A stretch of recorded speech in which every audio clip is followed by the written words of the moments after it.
The 2024 NBA season is right around the corner, so we are going to continue my preseason predictions. Again, I'm ranking 15 through 1 in the order where I think they will finish in the standings. Now, let us continue, this time Western Conference. Finishing at the very bottom at 15th, I have the Portland Trail Blazers. After refusing to trade the face of the franchise for several years in a row, Portland made the ultimate statement by not letting go of him to tank for Victor Wembanyama last year. Then, after a draft pass, they for some reason decided now was the time to pull the trigger for a retooling rather than a rebuild. Right now, they are not set up to be terrible, but because the West is so elite this year, I think they're going to be at the very bottom. I believe the face of the franchise at the moment is DeAndre Ayton. We Suns fans know very well what he brings to the table. He is a great rebounder and okay mid-range shooter. That's about it. He is lazy and he has a terrible defensive IQ.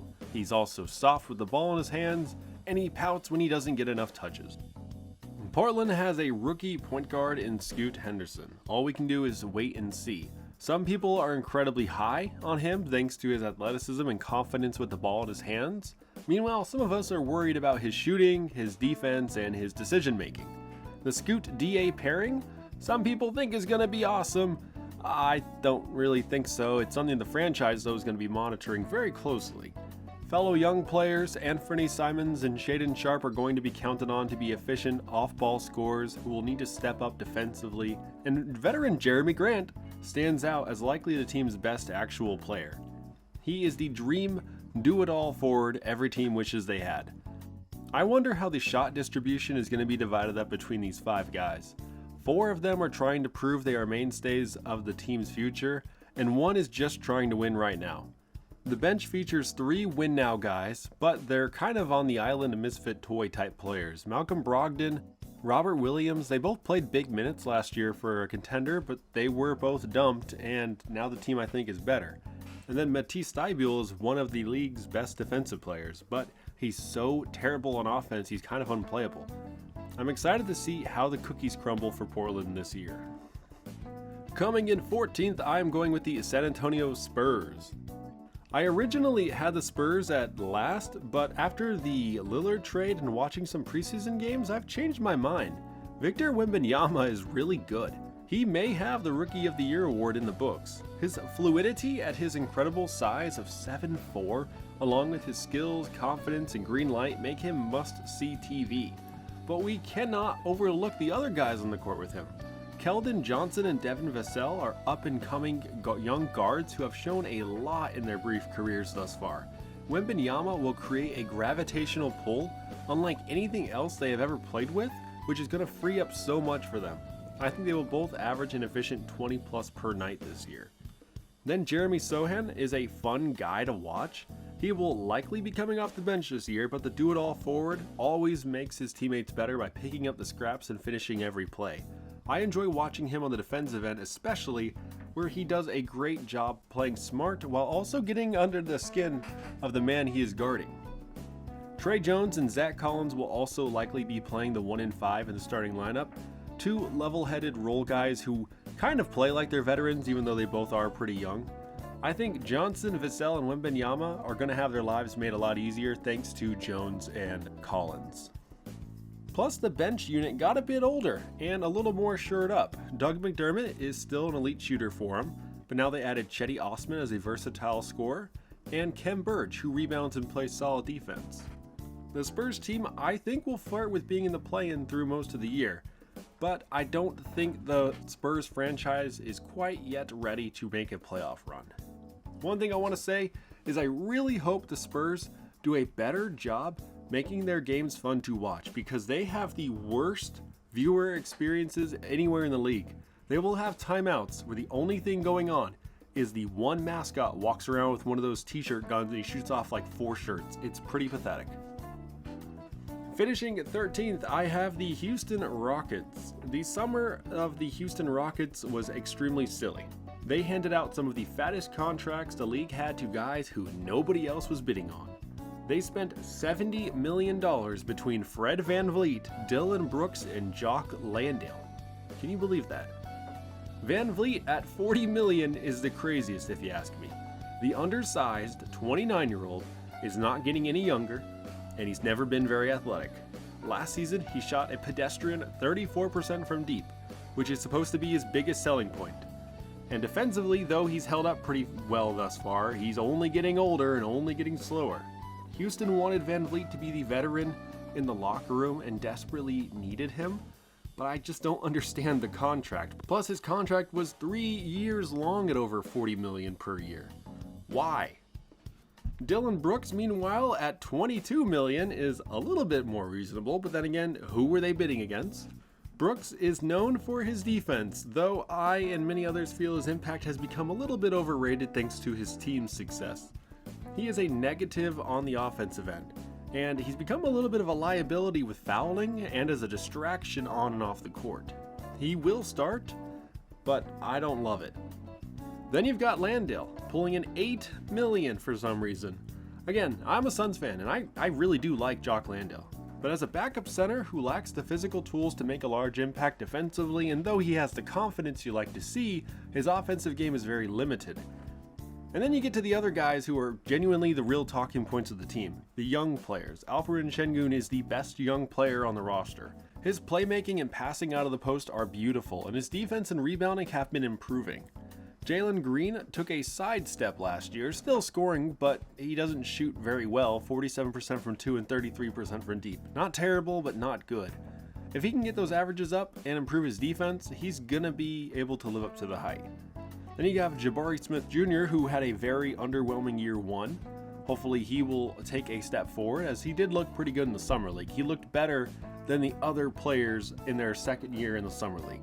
Plus, this year's number 4 overall pick, Amen Thompson, is looking to make a splash in the league, although he's going to be playing backup minutes at either guard spot, so I'm not sure how much he's actually going to get on the court.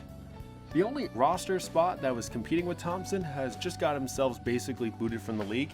Kevin Porter Jr. has always been a hothead, and he finds himself at a crossroads right now. I think he actually just got traded, so I don't know what's going to happen with him. Will he go down the route of Jackson Hayes, where it's all brushed under the rug, or will he go down the hate of Miles Bridges, where he's still off the floor? I don't know. Either way, he's on the Thunder now. Only time will tell how this Rockets season goes. They're going all in. Maybe they'll make the play-in, but I think they're going to finish 13th.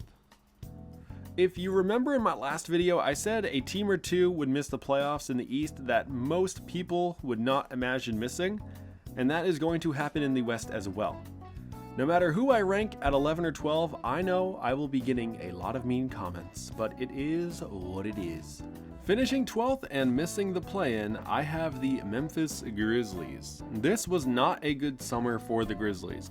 Obviously, Ja Morant being handed a 25-game suspension was the main headline. He is the heart and soul of the team, but he has decided to run with bad crowds off the floor, and it has cost him other just beyond imagination amount of money, and it's going to cost his team a lot of wins. His backup, who helped keep the team afloat last year without him, because they played without him a lot, was Tyus Jones, who's also gone now. He's been replaced by Marcus Smart and Derrick Rose. Smart is sometimes referred to as the Draymond Green of the East because his defensive impact may be profound, but how much of that is the team? I don't know. We're going to find out. I don't think Smart playing alongside non-All-Stars, though, is going to be a good thing. And Derrick Rose is cool and all, but he's not that good. And continuing the losses for Memphis, Dillon Brooks is gone without anything in exchange. Say what you will, I know I just did, but Brooks was a major contributor to this team's success these past few years, and now he's gone and they didn't replace him. Then you have Brandon Clark, a big minute backup power forward, out with injury. Pretty much for the entire season, it seems. Steven Adams, the starting center from last year, went down with a very significant leg injury, and it caused him to miss half of the regular season and the entirety of the playoffs, so I don't know how impactful he's going to be this year. So yeah, a lot is hurting the Grizzlies this year, but it is not all terrible. I mean, Desmond Bane is still there. He's going to be putting on an offensive show this season, I expect. And then they also do have Jaren Jackson Jr., who's one of the best shot blockers in the league. Hopefully he won't foul as much. Maybe Kenny Lofton will become a regular rotation man for them. I don't think the Grizzlies are bad, but they have set themselves up for a terrible start to this season. And I think the hole they are going to dig themselves is going to be too deep for them to get into the play-in by the end of the season. Also likely upsetting a lot of you, in 11th, I'm going with the New Orleans Pelicans. The issue I see throwing off the Pelicans this year is a bit different than the Grizzlies. For starters, they're not dealing with any suspensions, nor did they lose anybody significant in the offseason. Rather, Zion Williamson does not carry the allure he has in years past.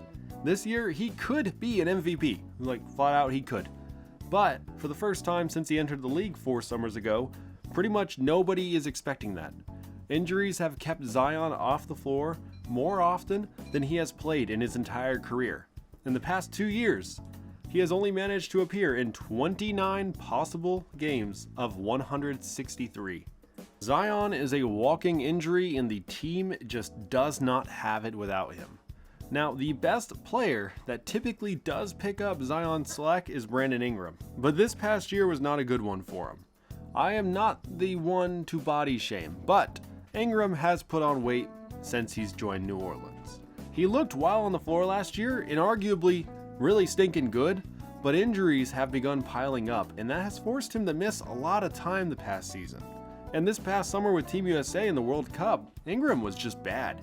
Team USA lost 3 games against what you would consider inferior opponents. The team needs Zion and Ingram at 100% to make noise in the West, and it sucks because they have very well-rounded roster that competes at a high level when healthy. CJ McCollum, Jonas Valanciunas, and Larry Nance Jr. are still as good as ever.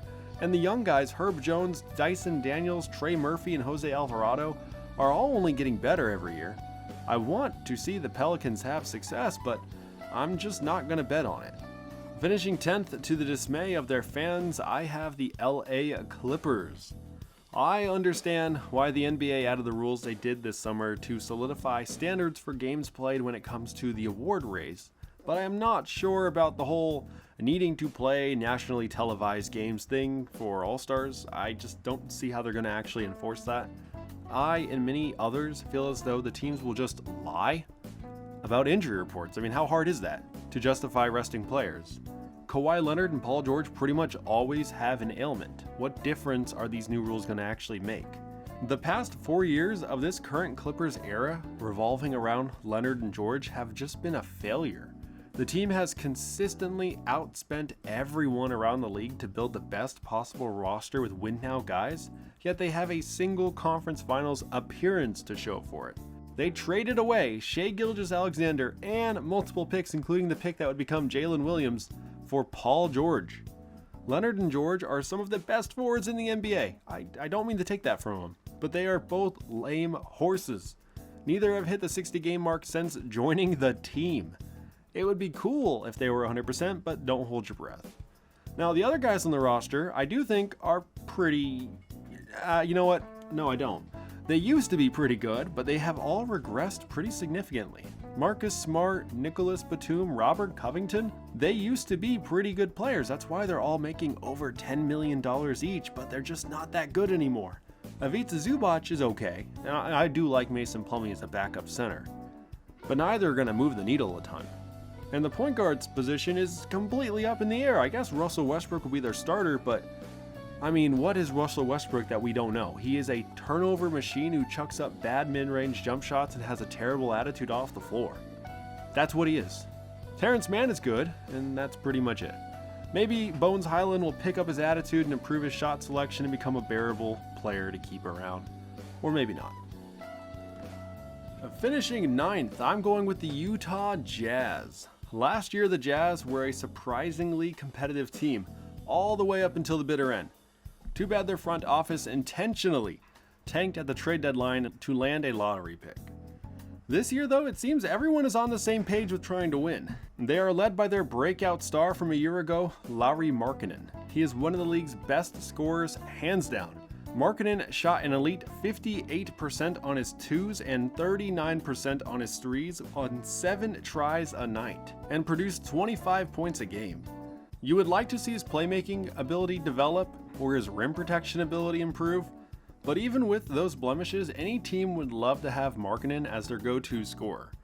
Alongside him is a combo power forward lineup that they are going to give a try. It's John Collins. I really am not sure what to expect from Collins in 2024. He at one point was a 20-10 guy, shooting a 50-40-80 split. But since then, he has gotten worse every year, and last year he was pretty much unplayable. If it is going to work out in Utah alongside Markkanen, he's going to have to start making his shots again, and he's going to have to get better on defense. Otherwise, he's going to have to come off the bench, and at $25 million, you'd hope he wouldn't be coming off the bench. The reason they have to make it work with these two as forwards is because they have a really good true center on the team in Walker Kessler. Kessler, as a rookie, looked well beyond his years defending the paint. He filled in right where Rudy Gobert left off, managing to throw back 2.3 shots a game while gobbling up rebounds and dunking everything. Whatever happens, these three are going to be unstoppable attacking the rim.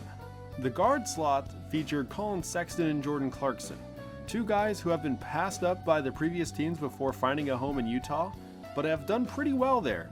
Both can orchestrate the offense or be called upon to be scorers, and I like the bench in Utah. Kelly Olynyk is about a good floor spacing center as they come. Simone Fontecchio got a good taste of the league last year and is looking to build off a very good World Cup run with Italy. And young guys Ochai Agbaji, Taylor Hendricks, and Keontae George are all looking to prove themselves on a competitive team. The Jazz will be better than most people are giving them credit.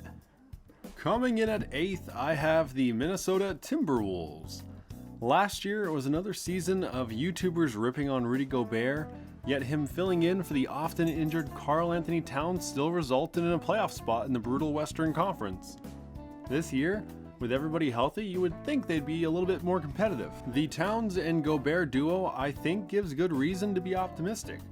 Both pick up each other's weaknesses. Gobert is the defensive master, especially around the rim, and Towns is one of the best scoring centers the league has ever seen. Plus, both gobble up rebounds with the best of them. Another thing to keep in mind is that most NBA teams do not even possess two high-quality centers on their roster. The Wolves are going to force the opposition to play bigs who aren't used to getting minutes alongside one another. Plus, Mike Conley is now getting an entire offseason to build chemistry with his team. This will be a major advantage to them as he is an excellent, high-skill, high-IQ floor general who will create many easy looks for them. And of course, I have not even brought up the guy who most likely is going to lead the team in scoring, Anthony Edwards. In each of his first 3 years in the league, Edwards has improved pretty much every aspect of his game. He scores well both at the rim and beyond the arc. He rebounds, he passes, and his defense may surprise you. Edwards is the real deal. And I don't think enough people talk about their fifth starter, Jaden McDaniels, who is a versatile defensive player who is effective with scoring the ball. Basically a young version of Jeremy Grant.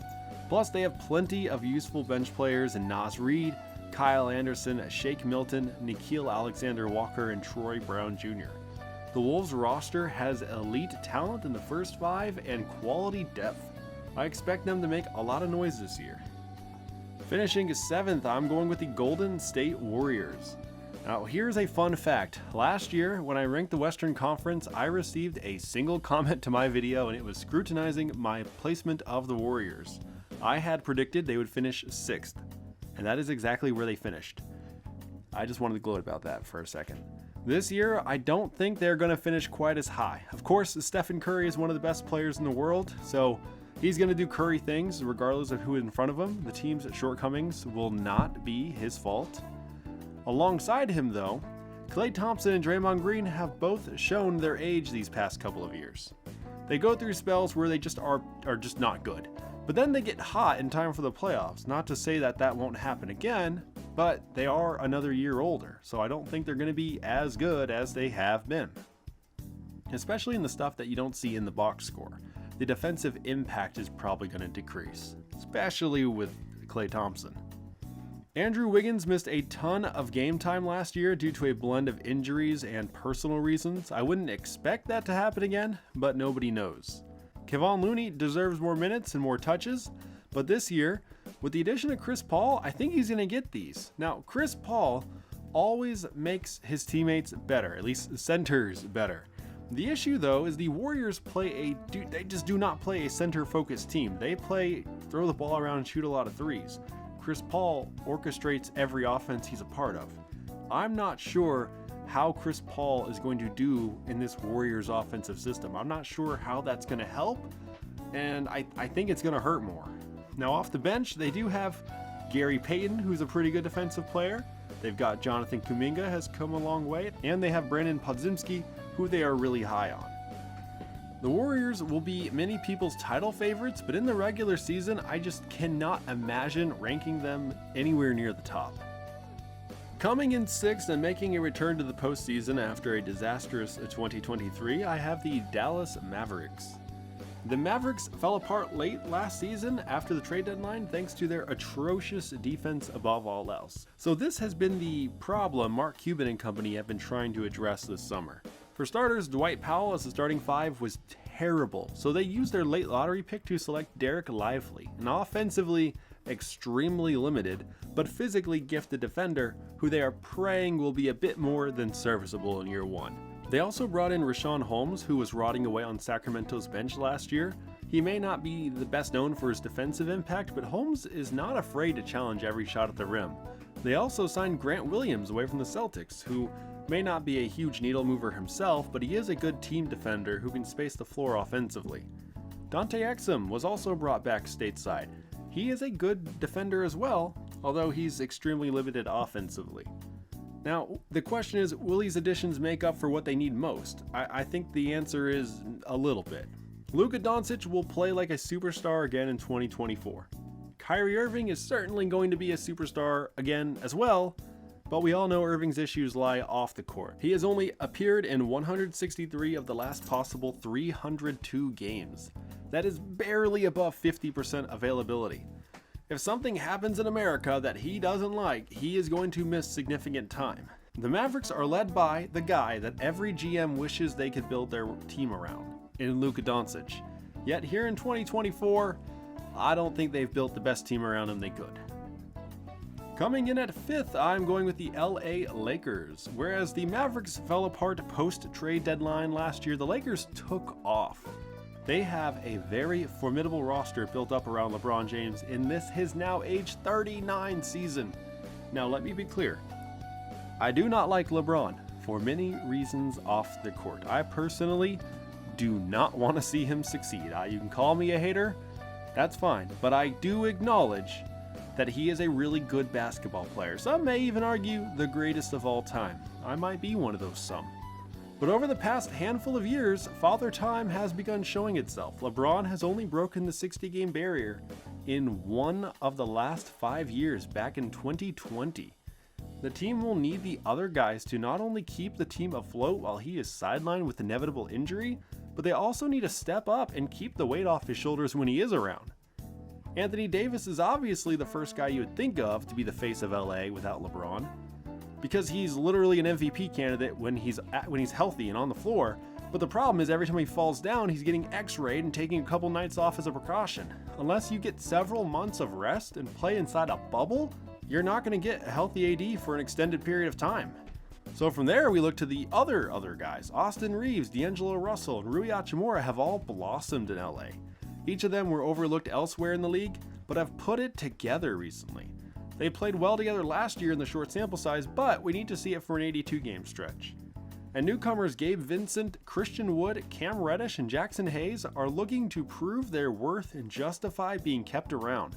Apart from Vincent, each of these guys had 1 foot out of the league this summer, making this a make or break year for them, which kind of makes me wonder how they're going to fit into a system that's not going to revolve around them. Wood and Reddish especially though, they both want to take 15 shots a game, and that's not going to happen. The question is, will they be able to adopt the role player mentality that Dwight Howard and Carmelo Anthony did a few years ago? Russell Westbrook certainly couldn't do it. So in my opinion, I could see the Lakers win 60 games, but I don't think that's going to happen because of injuries. Coming in 4th, I have the Sacramento Kings. Last year, the Kings finally broke through and ended their over a decade-long playoff drought, but they fell apart in the first round, losing a winnable series to the Warriors. This year, they are looking to build, and for the most part, are running it back, which is a good thing. I think team chemistry sometimes gets overlooked in favor of names on the back of jerseys. De'Aaron Fox is one of those names though that you should know. It took a long time, but Fox broke through and played like an all-star last year and led his team like he had never seen from him. His ability to create shots for himself and others in the flow of the offense while still playing fast yet under control is beautiful. He shot a career-high 58% on his twos last year, which is elite for a guard. But you still wish he could knock down the three ball a bit better than 32%. Thankfully for Sacramento, the trade that many labeled as the worst trade ever a year and a half ago seems to have paid off. Domantas Sabonis is a top 4 center in the NBA. His inside scoring is elite thanks to his strength and post skills, and he can shoot the long ball very well. He is literally the best rebounder in the NBA. And his passing gives Nikola Jokic a run for his money. The Fox-Sabonis pairing is one of the best 1-5 duos in the league. And better more, they are both still in the early stages of what you would consider their primes at 26 and 27. I only see them getting better. Now, if it were just these two, I would not be as high on the Kings as I am. But they have a lot of high-quality role guys who any team would love to have. Harrison Barnes is the definition of the Jeremy Grant archetype, aka a champion role player. Kevin Huerter is an elite shooter inside and beyond the arc who can also handle the playmaking duties. Malik Monk is a long-range marksman who can get hot. Keegan Murray was only a rookie last year and he showed he was already a good shooter. And of course, new addition Sasha Vezenkov just tore apart the second most prestigious league on the planet, the EuroLeague, before making his long-awaited debut in the NBA. The Kings are stacked on top, have quality role guys, and have more chemistry than most contenders out west. I really like them in 2024. But not as much as who I have finishing third. The Denver Nuggets. Now let me explain something to you. The laziest take I am seeing on the internet right now is people saying the Nuggets will finish first in the West. Over the past 10 years, only twice have the league's champions led their conference in win total the very next season. It is not a common occurrence for a very simple reason. The Nuggets are led by stars in their prime, guys who have just finished putting a beating on their bodies through an 82-game season in a 2-month slog of a playoff grind. They all had short summers, and they all have to get right back on the horse and do it again. It is human nature for anyone in their shoes to take their foot off the gas a little bit after such a grueling accomplishment that they just celebrated. Nikola Jokic deserved the MVP last year, and he will likely deserve it again in 2024. But the Nuggets won't win the most games out west. Jokic is the best player in the NBA. Nobody matches his combination of elite scoring inside, shooting around from all over really, rebounding, crazy passing, and court vision in general. Plus, his criminally underappreciated defense is underappreciated. 3 straight years with a player efficiency rating of 31 or higher flat out does not exist in our world anywhere except with Jokic. And the rest of the first 5 are also returning alongside him. I predict they all pretty much do what they did last year. Jamal Murray, all-star level point guard. Michael Porter Jr., great jump shooter. Aaron Gordon, dunking machine. Kentavious Caldwell-Pope, he shoots threes. Off the bench though, they are not as impressive as you would hope they would be if you're a Nugget fan. The only big minute role player from last year returning is Christian Braun, who looked good, yeah, but he produced very, very little. They're going to need Reggie Jackson, Vlatko Konchar, and Zeke Naji, I think, to play better than we have ever seen from them. And I don't know how realistic that is. If a single starter goes down with an injury, or inevitably just takes nights off here and there because they're old and they need to rest their bodies, they're not going to win games, so that's why I have them finishing at third. Coming in second, a team in pretty much the complete opposite side of the spectrum, the Oklahoma City Thunder. Whereas the Nuggets are old, achy, tired, the Thunder are young, spry, and hungry. Shai Gilgeous-Alexander has already broken out in the league a couple of times. Last year, as only a 24-year-old, he averaged an efficient 31 points along with 5 assists and 1.6 steals per game. I guarantee he will finish in the top 5 in the MVP voting in 2024. Etch that in stone, I am predicting that right now. He could be the first Canadian since the legendary Steve Nash back in 2006 to win the award. And this team, of course, is not all him. Josh Giddey is right there alongside him as a starting point guard who has shown the ability to do it all on the court. Giddey is a triple-double threat every night, thanks to his size, handles, and IQ. He will never posterize anyone, but he will do things that will make you question our Americanized evaluation of basketball talent. Second-year guard Jalen Williams showed a lot to be excited about in his rookie campaign. He can already shoot, pass, and defend at an NBA level very well. I'm eager to see how he develops in year 2. And the list keeps going on. Davis Bertans is a veteran who can shoot the long ball. Lou Dort defends at an elite level. Big Jalen Williams does a little bit of everything, often playing up a weight class. Aaron Wiggins, a name you don't know, but he played very well last year. Kaysen Wallace is a lottery pick who just has a ton of potential. Vasilija Micic is a longtime EuroLeague master point guard who can make a big impact in the league. And of course, Chet Holmgren, hello! He's entering his rookie year, and he has looked like a man amongst little baby children in the Summer League. Many have him pegged to be the Rookie of the Year for a very good reason.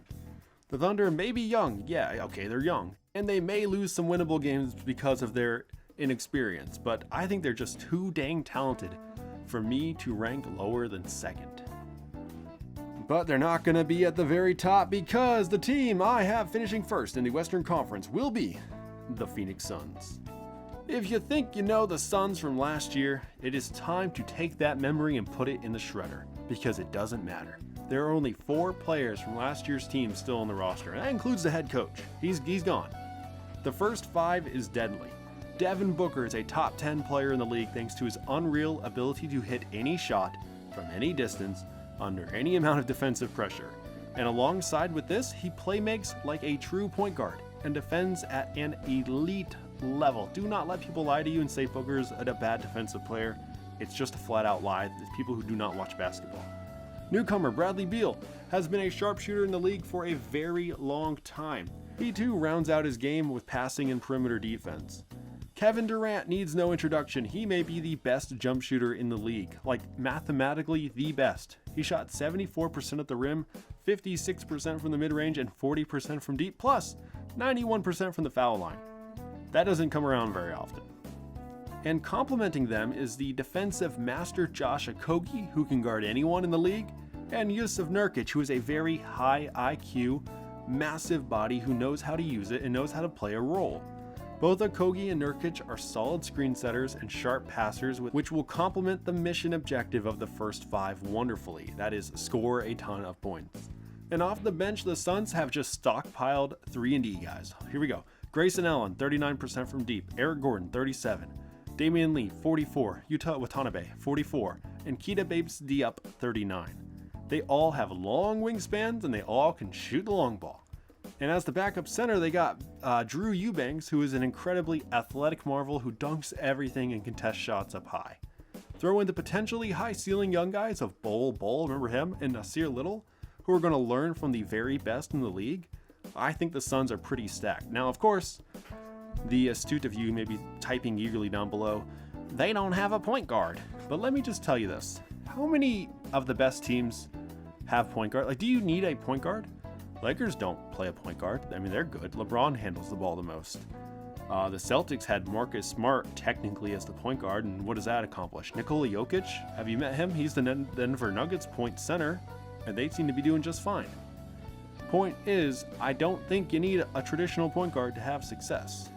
I think Frank Vogel, the new coach, is going to orchestrate a scheme that works so well with the type of players he have. They won all 4 of their preseason games, which, preseason. But in their last preseason game, the Lakers ran their first 5 and played them all big minutes. The Suns beat them with their bench. I think the Suns have the best team in the NBA. And you can roast me in the comments, but that's how I'm going. So there you have it, my 2024 Western Conference rankings. Thank you all for sticking with me to the bitter end.